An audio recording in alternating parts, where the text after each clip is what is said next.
বিসমিল্লাহির রহমানির রহিম। মাননীয় সদস্যবৃন্দ, এখন আপনাদেরকে সংবিধান সংস্কার পরিষদ সদস্য হিসাবে শপথ বাক্য পাঠ করানো হবে। আপনাদেরকে অনুগ্রহ করে দাঁড়িয়ে শপথ পাঠ করার জন্য অনুরোধ করছি। উল্লেখ্য যে আমি শব্দটি উচ্চারণের পর মাননীয় সংবিধান সংস্কার পরিষদ সদস্যগণ ডগ চিহ্নিত স্থানে নিজের নাম পাঠ করবেন। আমি সংবিধান সংস্কার পরিষদ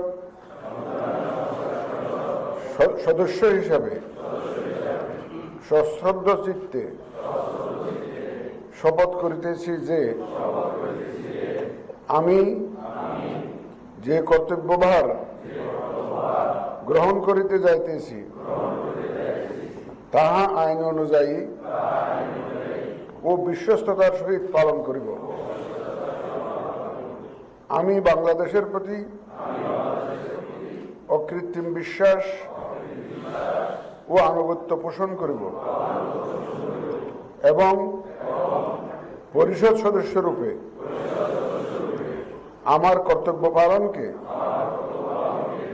ব্যক্তিগত স্বার্থের দ্বারা প্রভাবিত হইতে দিব না। ধন্যবাদ।